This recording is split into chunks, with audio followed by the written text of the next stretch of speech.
شیخ کیا study visa کے لیے یورپ یا فرانس میں جایا جا سکتا ہے؟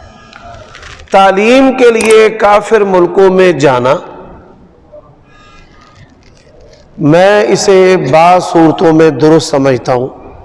مطلقاً اس کو درست نہیں کہا جا سکتا کہ ہماری مسلمانوں کی لڑکیاں وہاں پڑھنے کے لیے جائیں، یہ تو ٹھیک نہیں ہے۔ بعض جو تعلیم ہے وہ سیکھنا حاصل کرنا انتہائی ناگزیر ہے، جس میں بایو فزکس کیمسٹری، جس کے ساتھ مسلمان معاشروں کی مصلحت ہے، مختلف آپریشن سیکھنا، دل کی جو سرجری ہے، ہمارے ڈاکٹروں نے باہر کافروں سے جا کر ٹریننگیں لی ہیں، دل کا بائی پاس کرنا وغیرہ، دماغ کی سرجری ہو گئی، اور اسی طرح ایٹم کے بارے میں معلومات جو ایٹامک سٹڈی ہے، تو یہ سیکھنا اب ہمارے جن سائنسدانوں نے یہ ایٹم بم بنایا ہے انہوں نے ان لوگوں سے تعلیم حاصل کی ہے، تو یہ تعلیم حاصل کرنا یہ ناگزیر ہے، مصلحتاً اور شرائط کے ساتھ یہ درست ہے کہ آپ اپنے بچے کے ایمان کا فکر کریں کہ وہاں جا کر وہ شخص، وہ بچہ، وہ بیٹا کافر اور مرتد نہ ہو جائے، زنا اور شراب کا رسیہ نہ ہو جائے۔ جو لوگ پاکستان سے یورپ وغیرہ میں جاتے ہیں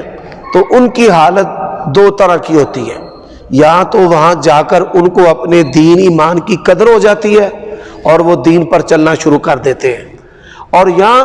وہ جا کر وہاں پر پٹ کنجر بن جاتے ہیں، کنجر بھی نہیں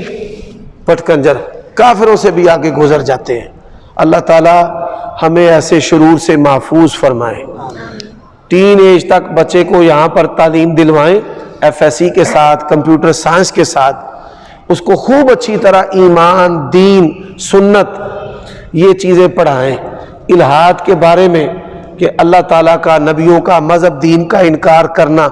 اس فتنے کے بارے میں بھی اپنے بیٹے کو آگاہ کریں، پھر اس کے بعد اس کو پڑھنے کے لیے بھیجیں، وہ جا کر وہاں پر تعلیم حاصل کرے اور اس تعلیم سے انسانوں کی، مسلمانوں کی جو ہے وہ خیر خواہی کرے،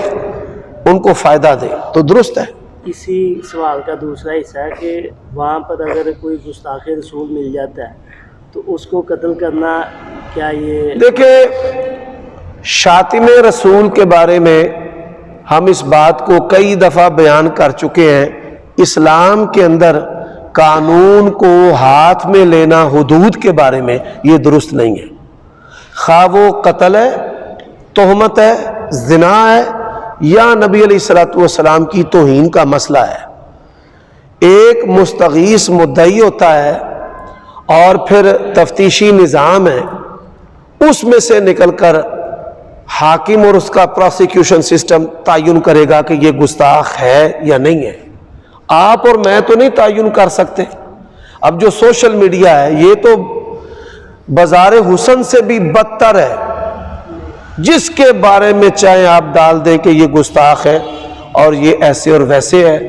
تو یہ انتہائی حساس مسئلہ ہے۔ کافروں کے ملکوں میں بھی جا کر قانون ہاتھ میں نہیں لینا چاہیے، توڑ پھوڑ کریں، قتل و غارت کریں، تاکہ وہ لوگوں کے سامنے سچے بن جائیں کہ یہ مسلمان واقعتاً دہشت گرد ہیں۔ اگر آپ ان کے قانون کو، قوانین کو پسند نہیں کرتے اور ان کے تحت آپ وہاں پر نہیں رہنا چاہتے تو جائیں نہ، جا کر وہاں پر آپ شرارتیں کرتے ہیں، اس سے پوری امت کا امیج جو ہے وہ خراب ہوتا ہے۔ وہ انہی واقعات کو میڈیا کے ذریعے پوری دنیا میں بریکنگ نیوز کے طور پر ہائی لائٹ کرتے ہیں کہ یہ دیکھو مسلمان کیا کر رہے ہیں۔